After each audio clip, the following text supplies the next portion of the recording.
Ang pamagat ng ating pag-aaralan sa gabing ito ay Faith Grows Through Trials. Ang ating pananampalataya ay lumalago sa ating mga pagsubok. So ano bang ibig sabihin ng pagsubok? Ano ba ang ibig sabihin na tayo ay masubok? Sa gabing ito ating titignan ang kahalagahan ng ating pagharap sa pagsubok at ating nais maunawaan bakit ba tayo mayroong mga pagsubok o kahirapan sa ating mga buhay. Sa gabing ito, inaasahan ko na ang bawat isa po sa atin ay nagdala ng ating sariling mga Biblia. Yung ating mga cellphone ay ating itabi. At ang ating gagamitin ay ang Bible. Lahat po ba ay may dalang Bible? Sa harapan, lahat ba may Bible?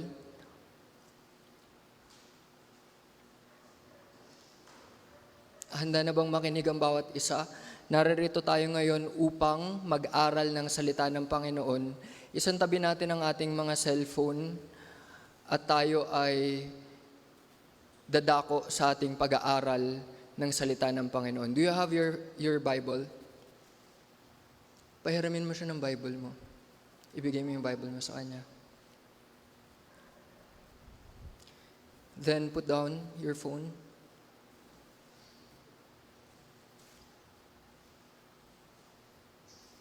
Sa talatang atin pong binasa, sa aklat ng Santiago, atin pong nakita na ang lingkod ng ating Panginoon na si Santiago ay nagbibigay sa atin ng isang paggabay. Ang nais ng ating Panginoon, tayo ay mamuhay ng may kagalakan. Makikita natin yan sa iba't ibang bahagi ng Biblia. Mula sa lumang tipan hanggang sa bagong tipan, ang kagalakan ay isa sa mga katangian na dapat ay napagmamasdan sa buhay ng isang Kristiyano. Kaya kapag nakakita kayo ng Kristiyano, hindi naman po mawawala talaga na may panahon tayo ay magiging malungkot. Pero yung Kristiyano na wala ka nang nakitang kagalakan, kasiyahan, kasigasigan sa kanyang buhay, maaaring yung Kristiyanong yan ay wala naman talagang Kristo. Ang ating pagiging Kristiyano ay nararanasan ng ating kapwa. Kung kayo ay nakinig ng ating pag-aaral kagabi, makikita natin na ang ating pananampalataya ay dapat nakikita sa pamamagitan ng ating gawa.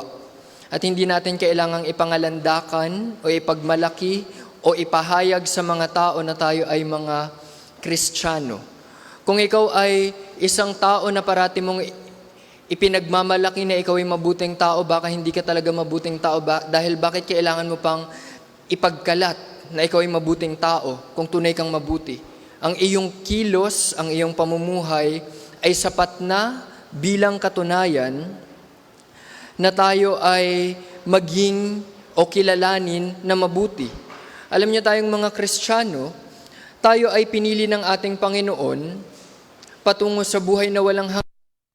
At yung ating pag-asa sa buhay na walang hanggan ay dapat nagbibigay sa atin ng pag-asa o ng pagtingin sa bawat araw na meron tayong magandang kahantungan.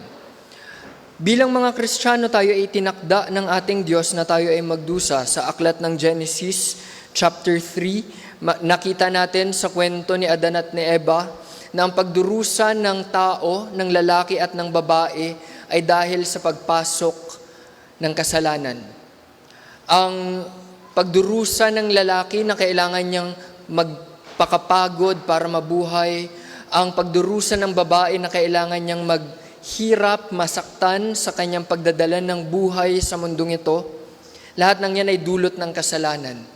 Sa aklat ng Job, tayo ay ipinanganak at nakatakda na tayo ay magdusa.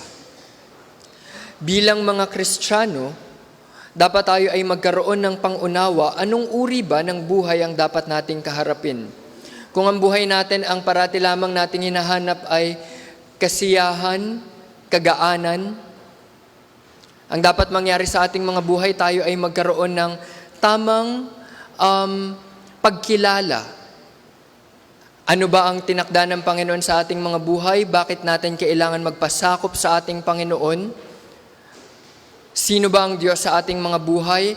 Ano ba ang kakayahan ng Diyos para pangunahan ang ating mga buhay? Tayong mga Kristiyano na nakukulong sa takot sa mga pagsubok, isang bagay ang wala sa atin, ito ay ang ating pagkilala ng ating Diyos ay ang may hawak ng lahat. Sa gabing ito, atin munang tignan, ang pagsubok at ang mga kahirapan ay bahagi ng ating buhay.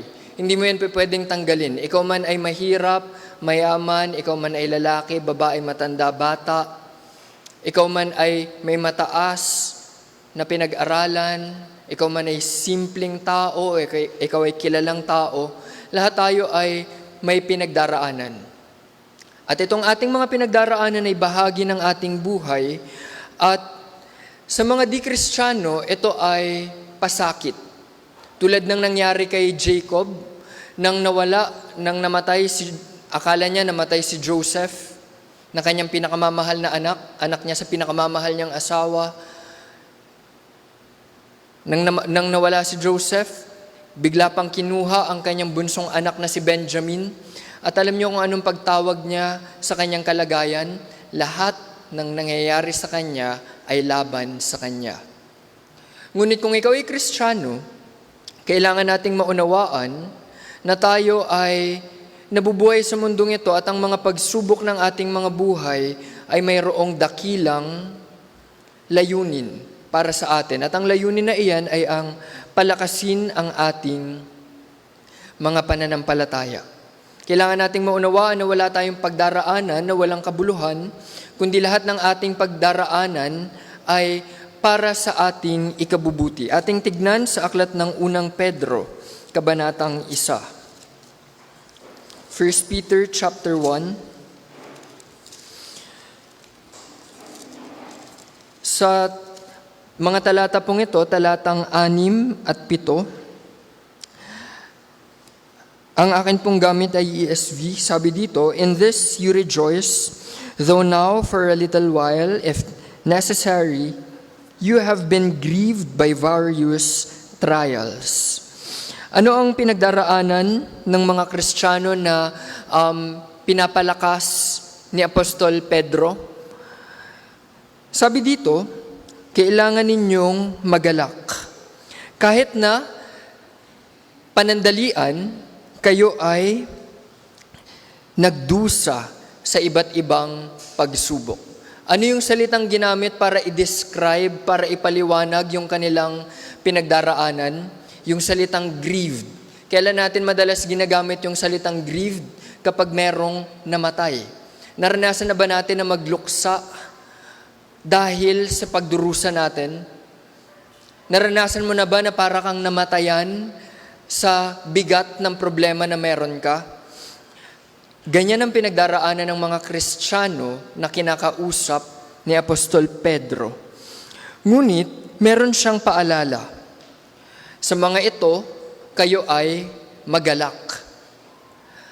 Naranasan nyo na ba na kayo ay umiiyak habang tumatawa?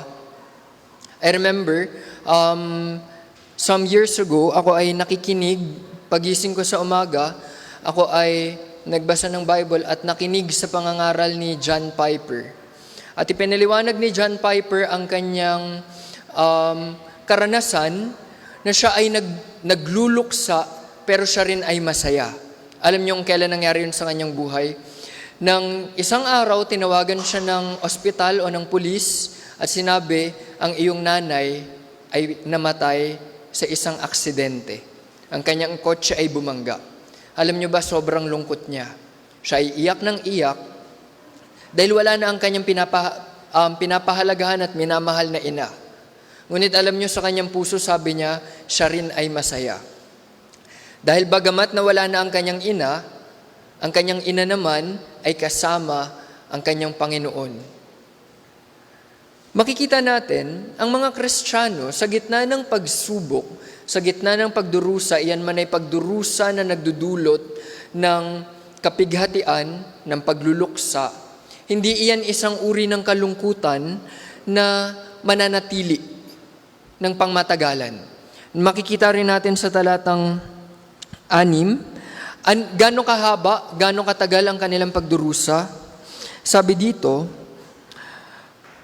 though now for a little while. Sa ngayon, nagdurusa kayo, pero ito ay panandalian lamang. Sa ating buhay, isa iyang katotohanan na ang pagdurusa ay hindi nagtatagal. Lahat ng uri ng pagdurusa ay panandalian lamang at lahat ng uri ng pagdurusa merong hangganan at merong lunas. Sa aklat ng Roma, Kabanatang 8, talatang 28, isa sa mga pag-asa natin sa ating pagharap sa mga pagsubok ng buhay ay matatagpuan natin sa Roma, Kabanatang 8, talatang 28. Sabi dito, and we know that for those who love God, all things work together for good. Ano ang sinasabi ng talatang ito? Para sa kanila na nagmamahal sa Diyos. Para sa bawat isa na umiibig sa Diyos, lahat ng nangyayari sa kanilang buhay ay para sa mabuti. Kung atin pong titignan ang ating Diyos, ang atin pong Diyos, siya ang may hawak ng lahat at anuman ang kanyang itinatakda, walang sino man ang makakapagbago. Naalala ko, merong isang Kristiyano dati na nagsabi sa akin, ayaw niya daw mag-share ng prayer request. Kung meron daw siyang prayer request na mahalaga, siya na lang daw yung nananalangin, hindi niya daw ibinabahagi kasi baka daw marinig ng dyablo. At kapag daw narinig ng dyablo, baka hadlangan pa daw ng dyablo yung kanyang ipinapanalangin. Isang bagay na dapat nating tandaan, sa aklat ng unang huwa ng ating Diyos ay higit na dakila, makapangyarihan kaysa sa dyablo. Kahit na ang dyablo ay naisin pang hadlangan ang kalooban ng Panginoon sa ating mga buhay, walang anumang bagay ang mangyayaring masama laban sa bagay na mabuting nais ng Panginoon para sa atin. Kung ang ating Diyos ay nais tayong paluin, disiplinahin, kahit ang pinakamabuting tao, pinakamakapangyarihan, mayaman, maimpluwensyang tao, ay walang magagawa upang tayo ay tulungan. Dapat nating tandaan, anuman ang ating pagdaraanan, iyan ay itinakda ng ating Diyos para sa ating kabutihan. At sabi pa dito sa talatang 28 sa huling bahagi, for those who are called, para sa kanila na tinawag, sino yung mga tinawag? Yung mga niligtas. Makikita natin sa Efeso Kabanatang 1, ang pinili ng Diyos ay minahal ng Diyos at magmamahal sa Diyos. Kanina, isa po sa akin pong mga dating guro, kami po ay may GC ng aking dating kaklase. So, nag-send siya ng isang video ng isang mangangaral at sabi niya, paano mo malalaman na hindi ka pinili ng Diyos? May makikita ba tayo sa Biblia na paano mo malalaman na hindi ka pinili ng Diyos? Isa iyon sa mga doktrina na sinasabi ng mga mag-aaral ng Biblia na ang Diyos merong pinili para maligtas at meron siyang pinili na hindi maligtas. Pero sa Biblia, iisa lamang ang pinili ng Diyos, ang mga taong dapat maligtas dahil lahat tayo ay patungo ng impyerno. Ipinaliwanag ko sa kanya na sa oras na malaman mo na parang hindi ata ako pinili ng Diyos. Sabi ko sa kanya, sa tingin ko isang magandang pagkakataon yan para mapatunayan na ikaw ay nakakaunawa sa kalooban ng Diyos. Kung naunawaan mo na meron palang mga tao na mapapahamak, isang magandang pagkakataon yan upang ikaw ay makakilala sa tagapagligtas. Dahil sa aklat ng Juan, makikita natin na ang ating Diyos, siya ay mayroong sa Juan Kabanatang 6, John 6:37 and 44, ang ating amang nasa langit, meron siyang pinili na sumampalataya. Meron siyang pinili na maligtas. At kung sino man yung kanyang pinili, walang sino man ang pwedeng makapagsabi na siya ay hindi naligtas. Kung hindi siya itataboy ni Kristo, sino pa kayang makapangyarihan na pwedeng magpaalis sa isang naligtas na manatili sa pag-ibig ng Ama at sa pagmamahal ng taong yan sa Ama. Kaya alam niyo po, sa oras na ito, kailangan nating maunawaan, dito pa lamang sa Romans 8:28, kung ikaw ay pinili ng Diyos, ikaw dapat ay nagmamahal sa Diyos. Pero alam niyo, kapag tinignan po natin ang ating mga sarili, isa sa mga pamantayan para masabi natin na hindi tayo nagpapahalaga sa isang tao ay kapag yung meron kayong oras ng pagkikita at ikaw ay huli o naging absent. Naalala ko, si Sister Rons, siya ay nagkwento. Silang magkakaibigan, 3 daw sila nung siya ay dalaga pa.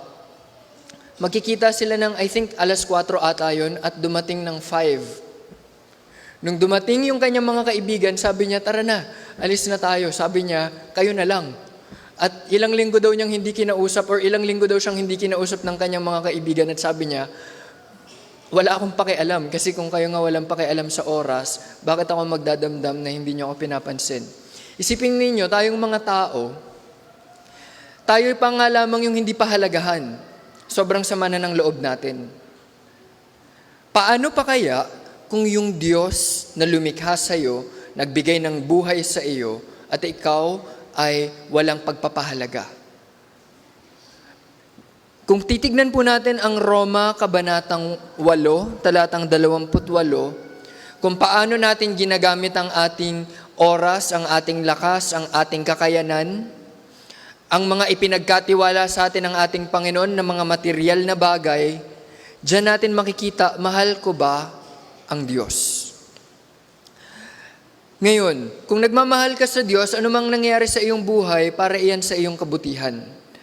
Kailangan nating tandaan. Kaya sa ating pagbabalik sa aklat ng Santiago, Kabanatang 1, talatang 2 hanggang 4, bilangin nating kagalakan.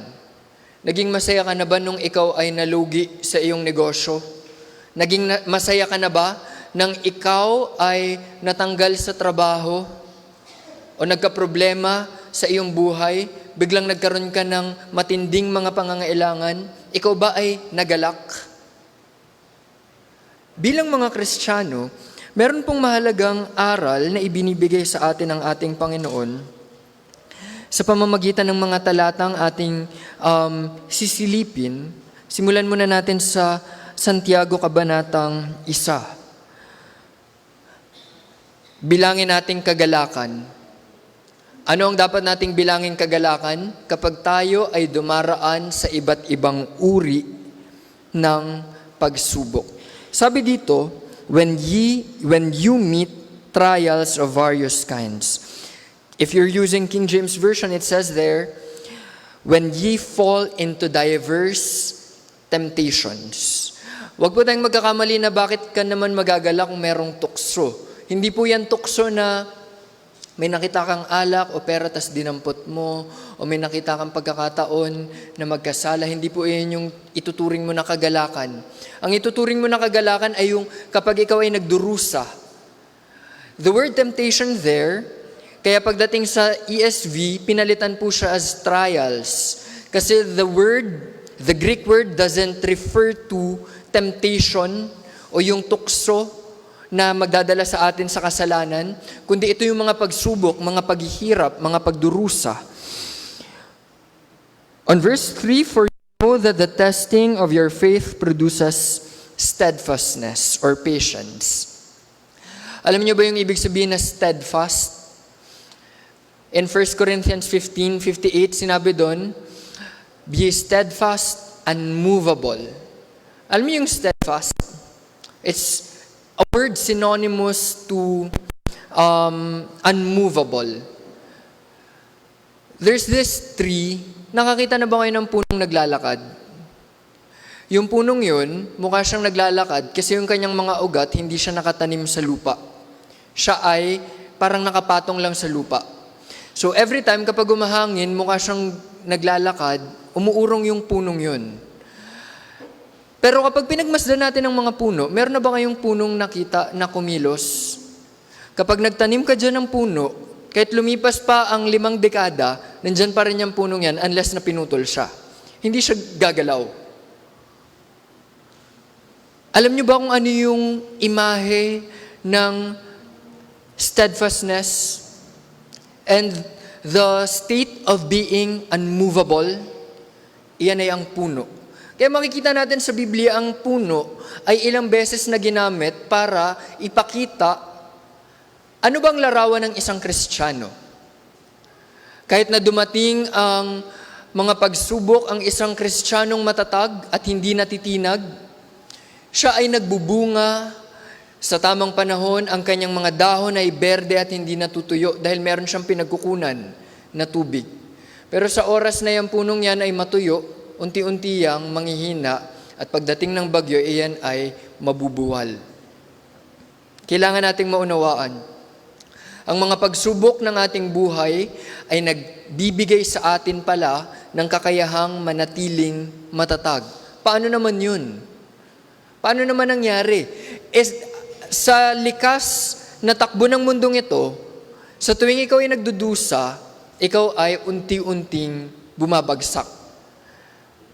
Kaya ang mga Kristiyano na hindi talaga nag-aaral ng salita ng Panginoon, kung tayo ay mga Kristiyano na walang pakialam sa salita ng Panginoon, pagdating ng problema, tumba ka agad.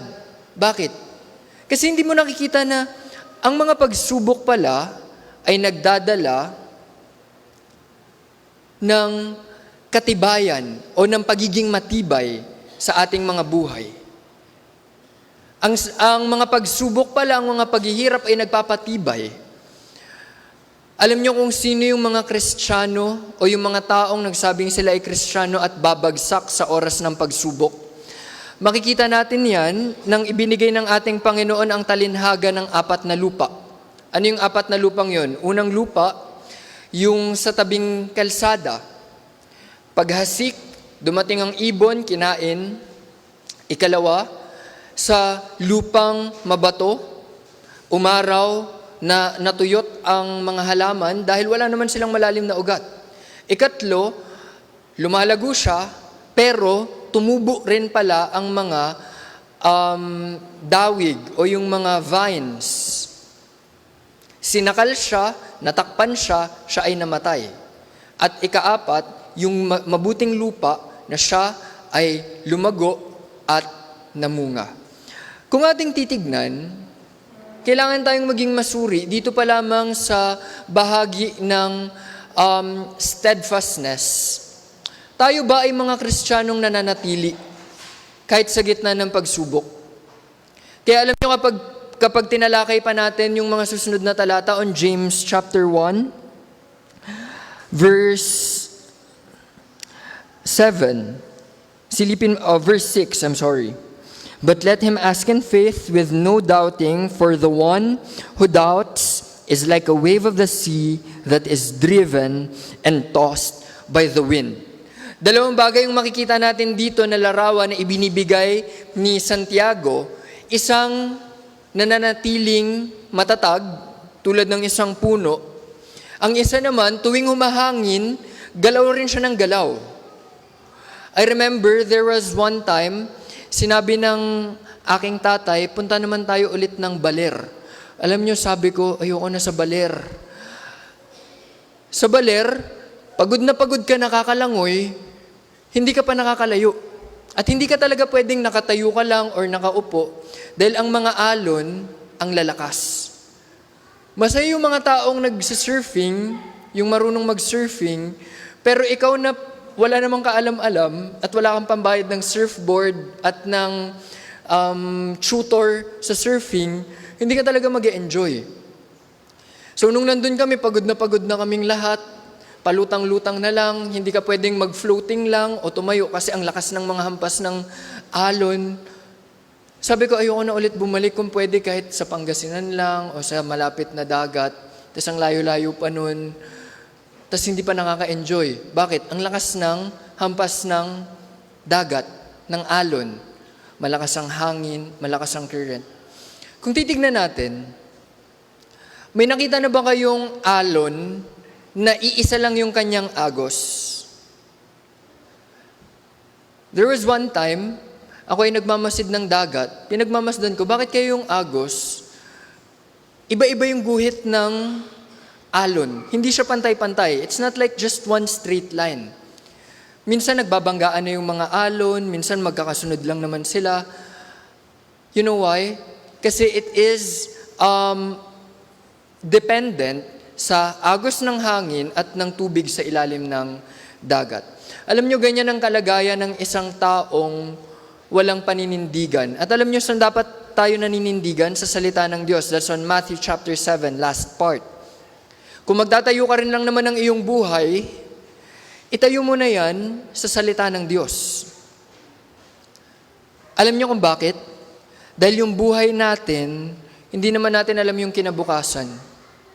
Nung nakaraang araw, meron akong pupuntahan, at sabi ko, dito na ako, magmumotor na lang ako. So, pabalik na ako, at biglang umambon. Sabi ko, ayoko na lang magmotor, magkukotse na lang ako. So, nung pag-ikot ko, pagtingin ko, ang traffic pala. So, sabi ko, dahil sa pabago-bago kong isip at hindi ako tumitingin sa hinaharap, ito ang nangyari sa akin. Ako ngayon ay natagalan. Imbis na diretso na ako sa akin pupuntahan ng nakakotse, sabi ko pa, mag-motor lang muna ako. At dahil mukhang uulan, babalik na ulit ako. Kung titignan natin, napaka-simpleng problema o simpleng desisyon na aking ginawa, pero nagdulot ng kawalan ng aking oras. Isipin ninyo kung tayo ay gagawa ng isa pang mas malaking desisyon. Ikaw ay pipili ng bagong trabaho. Ikaw ay pipili ng papasukang eskwelahan o kurso. Ikaw ay pipili ng iyong mga kasama sa iyong buhay. Ikaw ay pipili kung ikaw ba ay pupunta sa bagong lugar o mananatili. Tayong mga tao ay walang kaalaman sa ating kinabukasan. Ngunit dapat nating maunawaan, ang ating Panginoon ang nais para sa atin ay magkaroon tayo ng katatagan. Tulad dapat tayo ng isang puno na hindi natitinag. Kung ang isang puno o ang isang halaman ay parati mong bubungkalin at ililipat, yung halamang yan eventually ay mamamatay. Natuklasan ko po ang bagay na iyan nung kami ay nagsimulang mag-alaga ng mga halaman. Sabi ko, bakit ganun? Parang hindi siya tumutubo. Every 2 days, ililipat ko siya ng bagong paso at lalagyan ko ng bagong lupa. At eventually, sa loob ng 1 linggo, yung aking halaman, mahal yung aking pagbili, patay na. At pagtingin ko, mali pala yung aking ginagawa. Hindi mo pala pwedeng bungkalin ang halaman. Dapat pala hayaan mo siyang lumalim sa lupa upang siya ay maging mas matibay at mabuhay. Anong nais ng ating Panginoon? Tayo ay maging steadfast. Tayo ay maging matatag. Hindi tayo natitinag, hindi tayo nagbabago sa ating pagtitiwala sa Kanya. Paano mangyayari ang mga bagay na ito? Sa pamamagitan ng pagsubok, at sabi dito, and let steadfastness have its full effect, that you may be perfect and complete, lacking nothing. Suriin natin ang talatang 4. Hayaan natin if you're using King James Version, the word there is patience, pagtitiis, pagtsatsaga, which is also equivalent to the word used in ESV, which is steadfastness. Though kapag tinignan natin, parang magkaiba naman sila. Patience is pagtitiis, steadfastness naman ay nananatili ka. It's the same dahil ang pinatutungkulan ng talatang ito, ikaw dapat ay nagtitiis sa lahat ng pagsubok at hindi ka dapat natitinag. Habang ikaw ay nagtitiis sa mga paghihirap at hindi ka umaatras, dahil anong sinabi ng ating Panginoon? Hindi siya nagagalak. sa umaatras, sa tumatalikod sa Kanya. Ang kailangan natin gawin ay magpatuloy dahil itong ating pagtitiis sa mga pagsubok, kapag ito ay ating tinapos, we will be perfect and complete. Alam niyo yung word na perfect? Nung ako po ay nagsimulang mag-aral ng Biblia, ako po ay college, first year college, nagbabasa na ako ng Bible, araw-araw, at sa pagbabasa ko, the word perfect, ang pumapasok lang sa isip ko, dapat ako ay perpekto at hindi na ako nagkakamali at wala na dapat akong anumang dungis. Pero iniisip ko, paano ko ito magagawa? Everyday, magagalit ka, may inis ka, ikaw ay makapag-isip ng masama, makakagawa ng masama. So, paano natin ma-achieve yung word na perfect? And then, there was this one time, ang dating pastor po ng church na pinaglilingkuran ni Pastor Sherwin ay nangaral. And he explained the meaning of the word perfect. It means mature. Ikaw ay malago.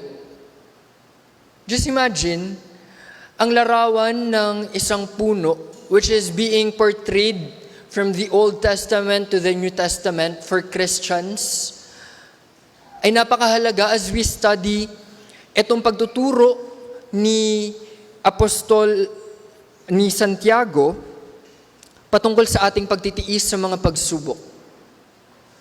You need to grow, you need to be harder para ikaw ay manatili sa gitna ng mga pagsubok.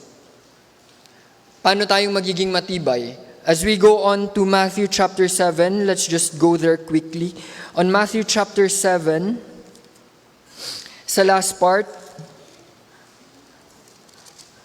on verses 24 to 27, nagbigay ng isang paglalarawan dyan ng ating Panginoon. Sino ba ang hangal?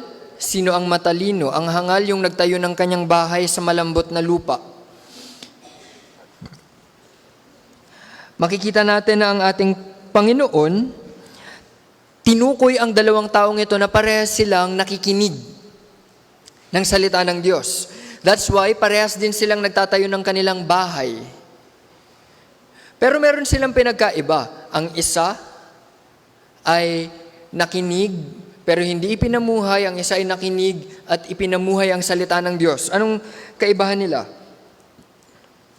Ang una, verse 24, Matthew 7:24, ang una ay nagtayo ng kanyang bahay sa batuhan nang dumating ang ulan, ang baha, ang malakas na hangin na humampas sa kanyang bahay, hindi ito natibag. Bakit? Dahil ito ay nakatayo sa bato. Ang hangal naman ay nakikinig ng salita ng Diyos pero hindi ipinapamuhay. Anong nangyari sa kanya? Siya ay nagtayo ng kanyang bahay. If you're using King James or even ESV, the word here is sand. But this is not just sand. Ito ay malambot na lupa. If you look for how people build their house before, ang gagawin nila, pupunta sila sa isang lugar, magbubungkal sila, at hahanapin nila saan kaya yung matigas na bato. So, dun ka magtatayo ng iyong bahay, at iyon yung mahalaga. If I'm not mistaken, it's called the bedrock. Kailangan mo siyang hanapin, at dun mo itatayo ang iyong bahay para ito ay maging matibay. Most likely, this person, naghukay lang siya at sinabi niya siguro, hindi naman siguro lalakas ng bagyo. O hindi ko naman na siguro kakailanganin pa yung matibay na pundasyon. Okay na ako dito sa aking pagtatayo ng bahay. Hindi ko na siguro kailangan sundin ang lahat ng utos ng Panginoon. Okay na akong tagapakinig. Pero anong nangyari? Nang dumating ang pagsubok ng buhay, ang mga pagdurusa, ang mga paghihirap, anong nangyari sa taong ito? Ang kanyang tahanan ay gumuho at lubos ang pagkawasak. Tinutukoy nito ang pagkawasak ng buhay ng isang tao na nakikinig pero hindi nagtitiwala at sumusunod sa salita ng Diyos. Alam niyo ba, maaaring sa oras na ito tayo ay naririto, tayo ay mukhang nakikinig, pero dapat nating tandaan kung hindi pa tayo tunay na Kristiyano, tamad talaga tayong makinig. Tulad nung aking pagpapaliwanag sa aking dating guro, sabi ko sa kanya, ang mga makikinig lang naman talaga sa salita ng Diyos ay yung mga ligtas. Matatagpuan natin yan sa Acts 13:48. Ating silipin saglit. So that we can connect the importance of Matthew chapter 7 sa ating pag-aaral sa pananatiling matatag o nagtitiis sa mga pagdurusa ng ating buhay. You will remain steadfast. You will remain patient. You're patiently waiting sa tulong ng ating Panginoon kung ikaw ay nagtitiwala sa Kanya. Pero kung ikaw yung tagadalo lang, alam niyo yun, konting hirap lang, aatras na. Ikaw yung tao na tinutukoy dito, nakita natin kanina sa talinhaga ng 4 na lupa, yung ikalawang lupa, anong problema nun? Bato. Hinahadlangan na siya ay lumalim. Nung dumating ang tag-init, which represents mga pagdurusa, namatay ang salita ng Diyos sa kanyang puso. Kapag naghirap ka ba, umaatras ka na? Ang isa naman, kapag nandyan na yung kasiyahan, alalahanin ng mundo, kanyang mga pangarap sa buhay, tinalikuran ng salita ng Diyos. Bakit? Masayang nakikinig ng salita ng Diyos, gustong-gusto yung mga naririnig na magagandang talata, magagandang mga prinsipyo ng Biblia, naririnig natin, pinapakinggan natin yung mga bagay na gusto lamang nating mapakinggan, pero kung hindi mo ipapamuhay yan, ang mangyayari sa ating mga buhay ay tayo ay tulad nung bahay na gumuho, nakatayo, pero wala palang pundasyon.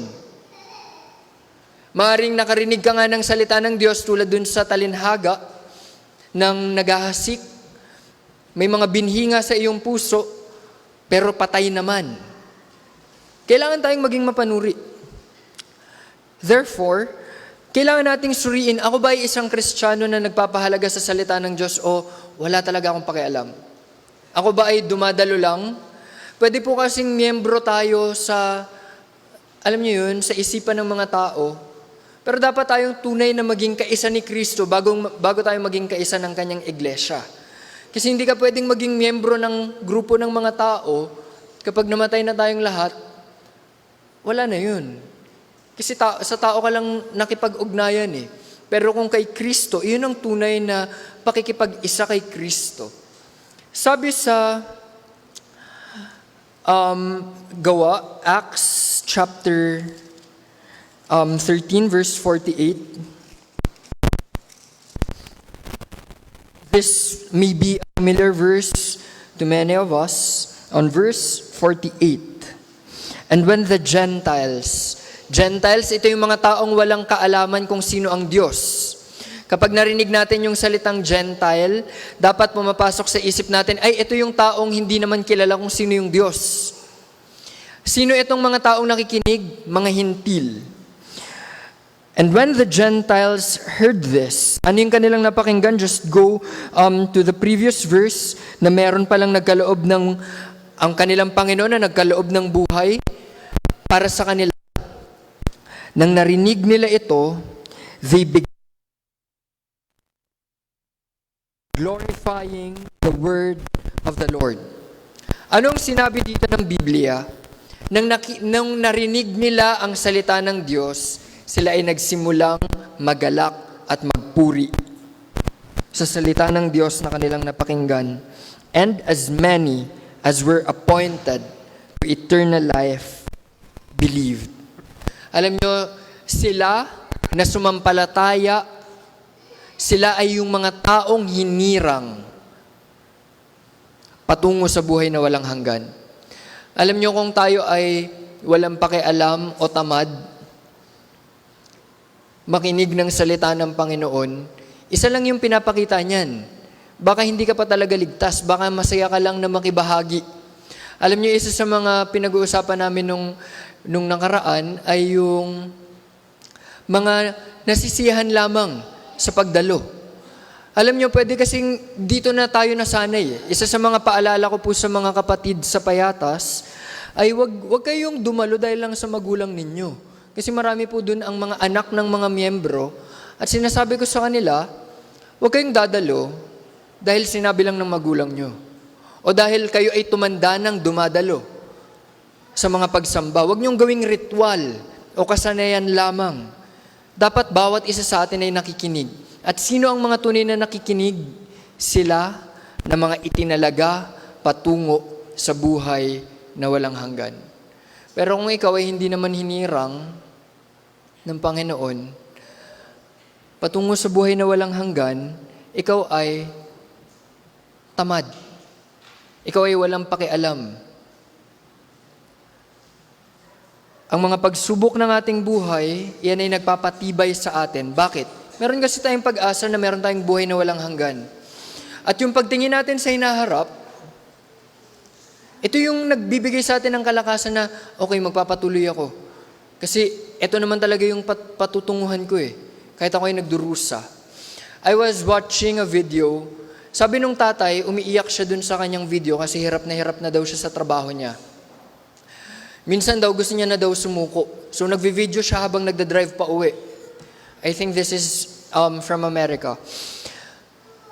Pero sabi niya, paano naman akong susuko? Tapos tinapat niya yung camera dun sa harapan ng kanyang kotse. At alam niyo, papalapit na siya sa kanyang bahay, yung kanyang anak ay sobrang saya na naghihintay. Tumatalon-talon at pumapalakpak pa nung nakita siya na papasok doon sa kanilang garahe. Meron ako, paano naman akong susuko kung merong naghihintay para sa akin? Kung meron akong dahilan para lumaban. At umiiyak siya habang niyayakap niya yung kanyang anak, tas nagvi-video, tas pinost niya. Kung titignan natin, tayong mga tao, meron tayong mga sariling dahilan kung bakit tayo lumalaban. Kaya nga yung Nescafe, meron silang slogan, para kanino ka lumalaban. Tas parang di ba every morning pinapakita, anong dahilan, bakit siya bumabangon. Alam niyo ba kung anong dahilan natin why we need to continue? First of all, nabasa na natin kanina from Romans 8:28. Ito'y tinakda naman ng ating Diyos para sa ating kabutihan. If you know this is for your own good, bakit ka titigil? That's why on 1 Peter chapter 1, verses 6 and 7, alam niyo kung saan tayo hinalintulad sa ginto. Kapag ikaw ay nagpunta sa minahan ng ginto at kumuha ka ng isang tipak ng bato na merong pira-pirasong ginto at ibinenta mo, konti lang halaga niyan. Kumpara sa binasag mo yung bato, tinunaw mo yung mga ginto at pinagsama-sama mo at naging purong ginto siya, alam niyo yung gintong meron doon ay mas mahal, mas dalisay. Dahil siya ay mas dalisay. Sabi sa 1 Peter, basahin muna natin. 1 Peter chapter 1, verse 6 and 7. Sabi dito, in this you rejoice, though now for a little while, if necessary, you have been grieved by various trials, so that the tested genuineness of your faith, yung nasubok na katotohanan o pagiging totoo ng ating pananampalataya, nakita niyo po ba yung tested genuineness of our faith? Kailangan ito ay totoo. Hindi siya dapat peke. Kapag ikaw ay nagdusa at ikaw ay bumigay, ibig sabihin ikaw ay hindi tunay. Kaya nga sa eskwelahan, parating may exam. Kanina I was watching recitations and exams ng mga law students kasi merong mga nagvi-video, nagva-vlog. Sobrang daming tanong, tas iniisip ko lahat memoryado nila, lahat ng mga number, yun pa naman yung kahinaan ko, mag-memorize ng number. Tas nasasagot nila. At pinaliwanag niya, lahat talaga to kailangan mong pagdaanan para mapatunayan mong kaya mo pagdating na ng totoong labanan. Kung hindi mo pa kaya yung mga professor mo, paano na kapag nasa korte ka? So sabi ko, ganun pala kahirap dapat, no? Kasi ang kakaharapin mo yung totoong buhay. Kaya kailangan tunay na natuto ka. If in school, you need to be a genuine learner, sa buhay, we need to have genuine faith para tayo ay magtagumpay. On verse 7, as we go back, the genuineness of our faith is so important. At madalas, hindi na ito na pagmamasdan ng ating kapwa. You have to test, to examine, to evaluate your faith. Hindi ibang tao. Though makikita rin naman to eventually ng mga tao, pero it should be you na magsusuri sa iyong pananampalataya. It is more precious than gold that perishes though it is tested by fire. Mas mahalaga pa ito kaysa sa ginto na nawawala rin naman, na kumukupas, na nasisira. Ang ginto, alam niyo kung ano ang ginto? Ito yung pamantayan ng kayamanan ng isang bansa. Kaya kapag nagbebenta na ng ginto ang isang bansa, ibig sabihin, marami na siyang pangangailangan, naghihirap. Have you heard yung ating bansa na nagbenta ng tone-toneladang ginto? Ang isang tonelada is 1,000 kilograms. Imagine, sino dito yung may 1 kilong ginto sa bahay? Baka nga 10 gramong ginto parang mahirap ang magkaroon, di ba? I remember last year we went to a mall. Tapos meron dun yung, ano bang tawag dun? Yung pawn shop na nagbebenta na ng mga hindi natubos na mga ginto. So nagpunta ako dun, kasama ko si Mrs. Wawa. Dahil siya ay jeweler, meron siyang jewelry shop before. Sinusuri niya yung mga ginto. Ako naman, wala naman talaga akong pambili at wala akong alam sa ginto. Hinawak-hawakan ko yung mga ginto, nakalagay doon 20 grams, 10 grams, 18 grams. Pagbuhat ko, ay ganito pala, mabigat pala yung mga ginto. Tas matigas, makapal. At mahal. Kung titingnan po natin, ang ginto ay napakamahal. At ito yung pinakamahalagang pamantayan ng kayamanan sa mundong ito. Pero alam nyo, meron palang mas mahalaga kaysa sa ginto. At iyon palang iyong pananampalataya. Do you still have faith this evening? O kapag tinanong mo yung sarili mo, kaya ko pa kayang magtiwala sa Panginoon? Baka ikaw ay tulad na ni Pedro, na hindi mo lang napapansin, akala mo naglalakad ka pa sa tubig. Lumulubog ka na pala, kakatingin mo sa iyong mga kahinaan, mga problema, mga pagsubok. Alam niyo, ang buhay natin bilang mga Kristiyano ay dapat nakakakitaan ng pananampalataya. At ang pananampalataya ay nakikita sa pamamagitan ng ating pamumuhay o ng ating mga gawa. It is more precious than of gold. May be found to result, alam niyo, pagkatapos nating magdusa sa lahat, ito yung dapat na nasisilayan sa ating mga buhay. It should result in praise and glory and honor at the revelation of Jesus Christ. Alam niyo kailan masisilayan yung tunay na kahalagahan ng ating pananampalataya? Hindi ngayon. Hindi mo pwedeng ipagmalaki na pagpasok mo ng church, ako yung pinaka-faithful na tao dito. O habang ikaw ay nakaupo dyan, ang tingin mo sa iyong kapwa, mga unfaithful, o mga mapagpanggap, dapat ang tingin mo, ang kailangan ko lang dapat na maluwalhati at mapupurihan na yung Panginoon. Hindi ko kailangan ng papuri ng tao. Alam niyo why on this verse it says, at the revelation of Jesus Christ. Sa muling pagbabalik yun ng ating Panginoon. Kailan ba babalik ang Panginoon? On Revelation chapter 19. Si Kristo, nakasakay sa puting kabayo, ang kanyang kausaotan ay puti na itinubog sa dugo. At ang kanyang pangalan ay salita ng Diyos sa kanyang pagbabalik. Doon natin mapapatunayan, totoo ang aking pananampalataya. Sa pagharap natin kay Kristo, doon lamang natin papatunayan na, Panginoon, ito yung aking tunay na pananampalataya. And how can you mold that faith habang nabubuhay tayo sa mundong ito? Ang pagsubok ng ating buhay, ito yung nagpapalago, nagpapadalisay, nagpapatatag ng ating pananampalataya. On 2 Corinthians 12, 9 and 10, we had discussed this last night. Ang mga pagsubok ng buhay, it brings us to this learning of depending on Christ. Nasubukan nyo na bang magtiwala sa tao? Alam nyo bakit ka nagtitiwala sa isang tao? Kasi at one point sa iyong buhay, tinulungan ka niyan. Kapag walang-wala ka na, papasok sa isip mo lahat ng mga taong nakatulong sa'yo at iisipin mo, baka pwede akong lumapit kay ganito o kay ganyan. Kasi tinulungan niya ako before, baka ngayon rin tulungan niya ulit ako. Alam nyo, this thought of going to God, to Christ, during your times of trouble, ito ay parang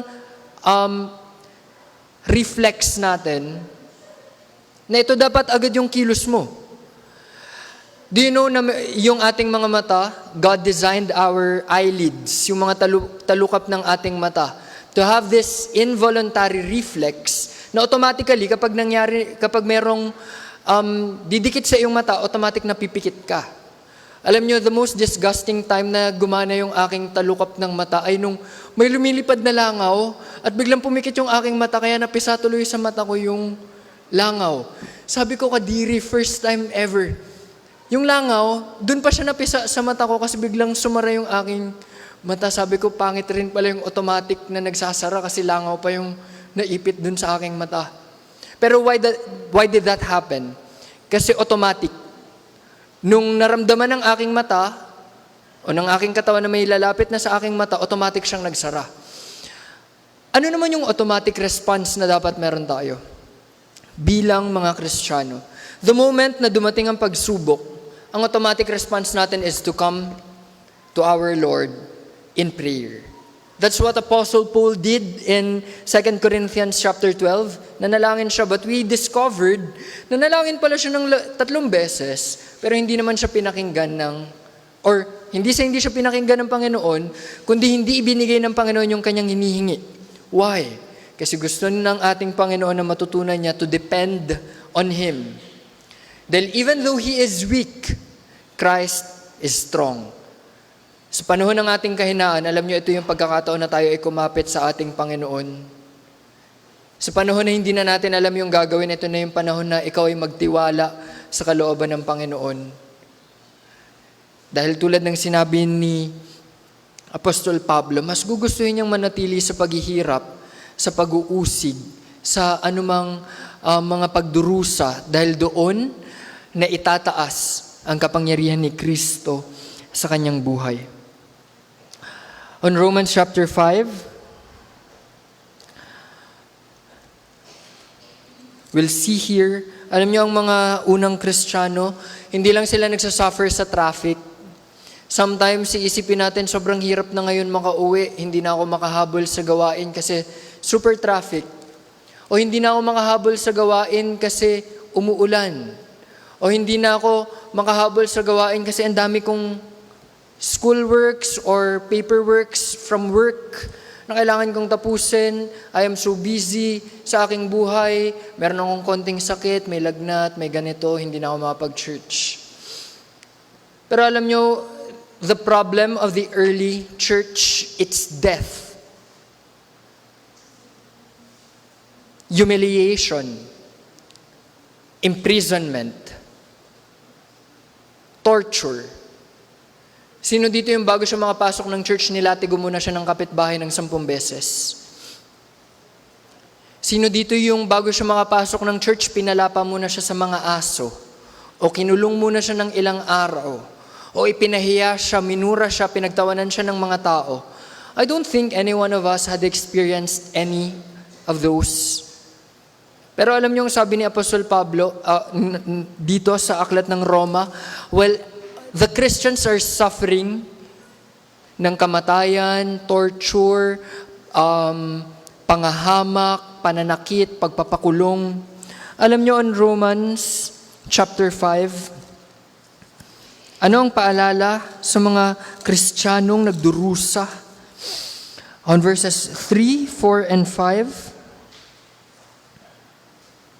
not only that, but we rejoice in our sufferings, knowing that suffering produces endurance or patience, and endurance produces character, and character produces hope, and hope does not put us to shame because God's love has been poured into our hearts through the Holy Spirit who has been given to us. Alam nyo, if we start from verse 5, alam nyo why you will endure everything? Dahil minahal ka ng Panginoon. Alam mo bakit ka kailangan magpatuloy? Bakit kahit pagod ka na, kailangan mo pang maglingkod sa Panginoon?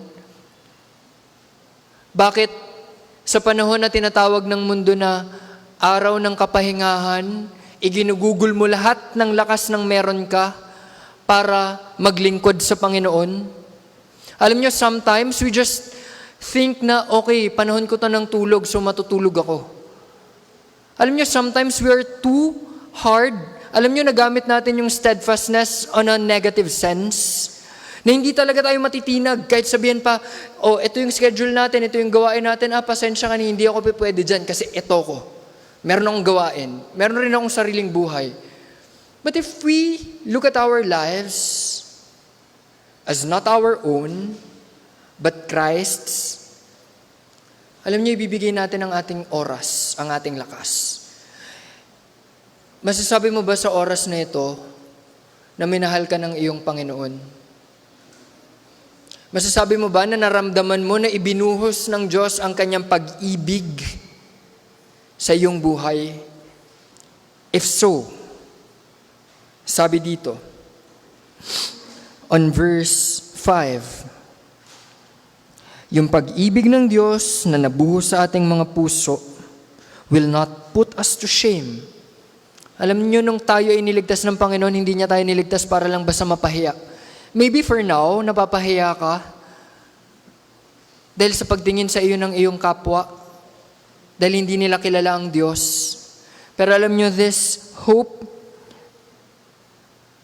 is a product of love, and we will not be put to shame. And because we are hoping for God, ikaw ay magtitiis. At ang ating pagtitiis ay magdadala sa atin ng kagalakan. Sa mga talatang ating binasa ngayon, lahat pagdurusa, pero nakadikit parati yung kagalakan. Huwag po nating hayaan na ang mga pagsubok ng buhay will put us down. Alam niyo, nung nagdudusa ang mga tunay na Kristiyano sa bagong tipan, the early church, while everyone is suffering, every Christian is suffering, alam niyo ba doon lumaganap ang pananampalataya? Kasi iniisip ng tao, bakit ganun? Nakakulong na yung yung kamag-anak niya, pero yung buong pamilya niya parang masigla pa rin. Bakit ganun? Pinakain na sa leon doon sa Coloseo ng Roma. Yung mga kasamahan nilang Kristiyano, bakit nagtipon pa rin sila doon sa kabilang bahay? Bakit nangangaral pa rin sila kahit huhubaran sila at lalatiguhin at ikukulong? Bakit sila nagpapatuloy?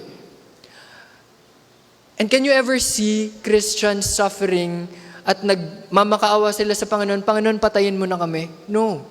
Alam nyo nang si Pablo, even Peter, sila ay nakulong, nagdurusa, anong ginagawa nila? Nagpupuri, nag-aawitan.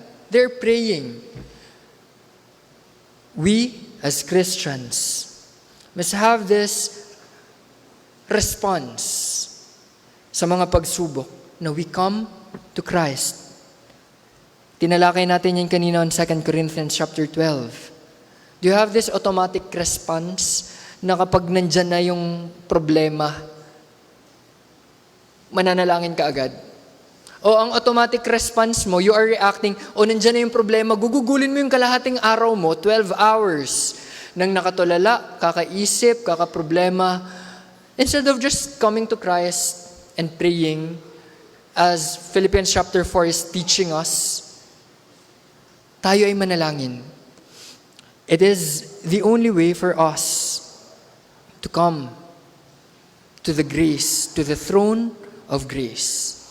Alam nyo ba, while we were studying Leviticus and Exodus sa Payatas, alam nyo, I discovered, ganun pala yung kahalagahan ng trono ng Diyos. Ang tawag doon ay mercy seat.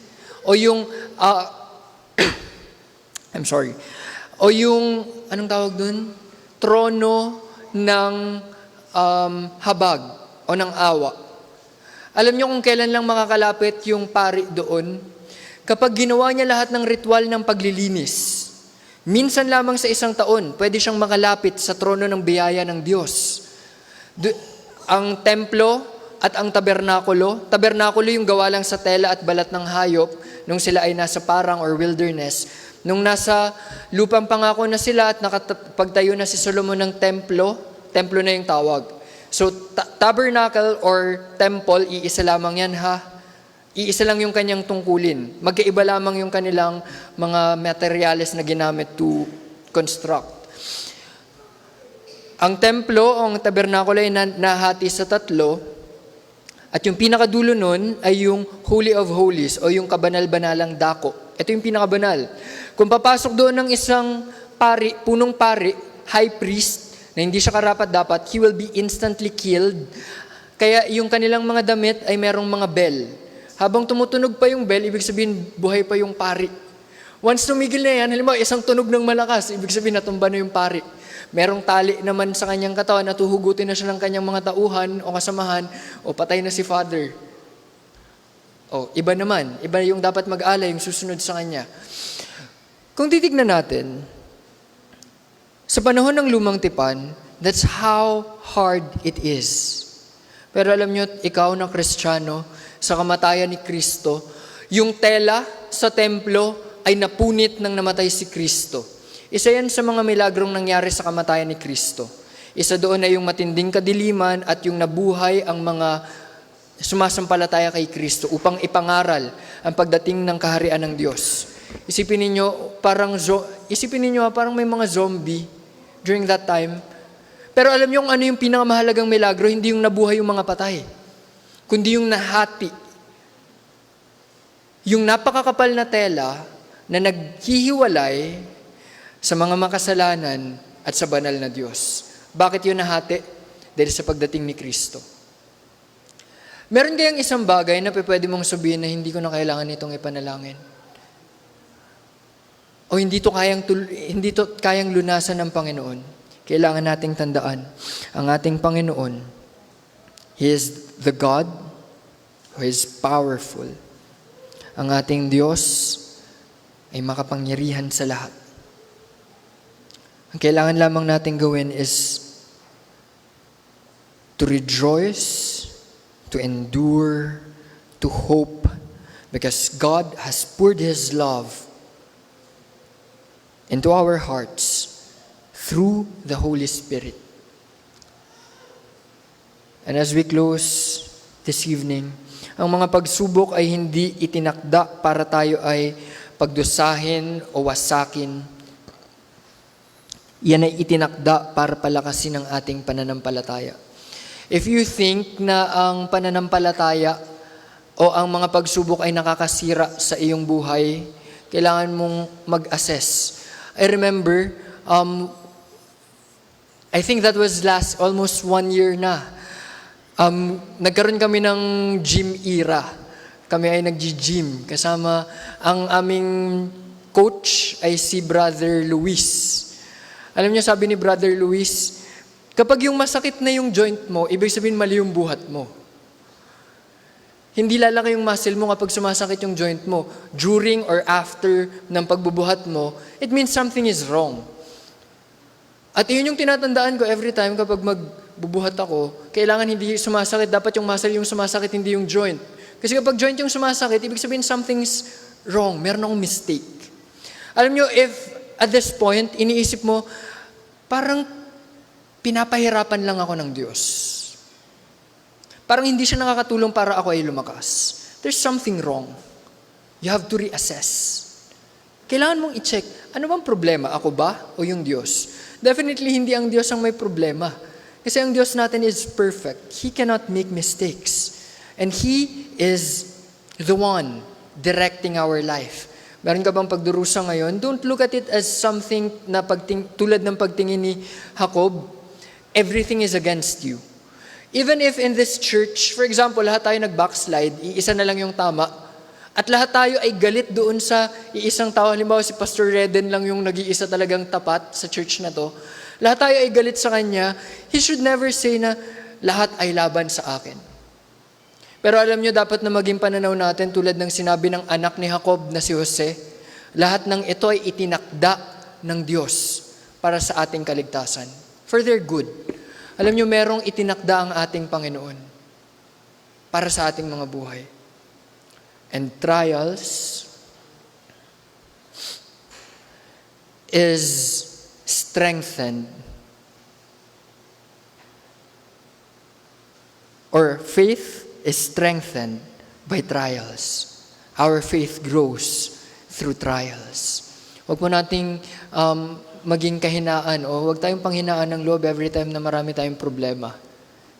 Just think of this. Problems are a way to help us grow. Alam nyo nung pagpasok ko po dun sa room for my exam last Sunday, nakita ko lahat ay parang natataranta, busy. Tapos kachat ko si Sister LJ, sabi ko ako nagsi-cellphone, yung isa dito, nakita ko nagre-review. Sabi niya, huwag ka mag-alala. Yung nagre-review, kabado yan kasi hindi yan naghanda, kaya dyan pa lang siya nagre-review. Pabayaan mo na siya mag-review. Sabi ko, meron pala ako ditong kasama, isa nagsi-cellphone din yung nasa harapan ko. Tapos tumayo yung lalaki, I think nag-CR siya. Sabi ko, hindi pala siya nagsi-cellphone. Meron siyang maliit na libro, tapos may picture ni Kristo. Sabi ko, nagdadasal pala siya. And alam nyo, while I was waiting for the exam, I was thinking, dapat ba akong kabahan? Dapat ba akong matakot? At naalala ko, it has been 10 years since the last time na dumaan ako sa matinding exam. Kaya sabi ko, it's my time na mag-enjoy naman sa exam. So na-excite ako sa exam and sinikap kong tapusin yung aking exam. On the first part, ako yung unang natapos. Tapos lahat pa sila nag-e-exam, tapos tumitingin ako, tapos pinagmamasdan ako nung proctor. Sabi ko, bawal pala akong lumingon, baka isipin mangungopia ako. So, nakaupo lang ako doon, nakatingala lang ako, and I was thinking, pagkakataon nito para masuri ko, kung ano yung natutunan ko sa pag-aaral ko, kahit napakatagal na panahon na yung nakalipas. Hindi ko na sabihin, para kasing sobrang tanda ko, it has been 1 decade since the last time na pumasok ako sa eskwelahan. Imagine, it's been 10 years nung ako'y huling natapos sa pag-aaral. At nung natapos ko yung exam, nung hapon, sobrang sakit ng ulo ko. Sabi ko, grabe, sobrang hirap pala. Akala ko, chill lang. Sobrang hirap pala. Habang nagdadrive ako pa uwi, gusto ko na lang tumigil sa gitna kasi parang lumulutang na yung utak ko. Pero alam nyo, inisip ko, it is my opportunity to see. Meron kaya akong natutunan for this past decades ng buhay ko. At alam nyo, I was so confident on most of the parts ng exam. Alam nyo kung bakit? Kasi naalala ko, I had been studying since kinder hanggang high school ng lahat ng mga nilalaman ng exam, kaya sabi ko, sobrang dali. At lumabas pa dun yung exam kung saan ako nag-excel when I was in high school. The government has the National College Assessment Exam, or NCAE. At alam nyo yung nakuha kong grade doon, 98%. Kaya proud na proud yung mga teacher ko, ang talino ko daw, pero sabi ko parang, hindi naman, parang natsambahan ko lang. At yun yung karamihan ng mga exam doon, and sabi ko, okay, good, kayang-kaya to. Alam nyo, why, I'm not confident dahil mayabang ako, pero I'm confident dahil alam ko na pagdaanan ko na yun before. Alam nyo ba, why we are weak? Kasi hindi pa natin napapalakas yung ating sarili. Pero alam nyo, if right now, meron kang pinagdadaanan na mahirap, consider it as the time that God is strengthening you. Alam nyo, kanina, si Pastor Tim ay nag-lead sa mga pastors to study grammar. Alam nyo, sabi ko, okay, ngayon hindi na ako naghihirap sa grammar. Kasi alam nyo, kailan ako naghirap? Nung grade 1 hanggang grade 3 ako. Iniiyakan ko talaga lahat ng noun, pronoun, verb, adjective. Sabi ko, ano ba to? Ang hirap-hirap. Ayoko na tong gawin. Pero eventually, meron pala siyang mabuting bunga.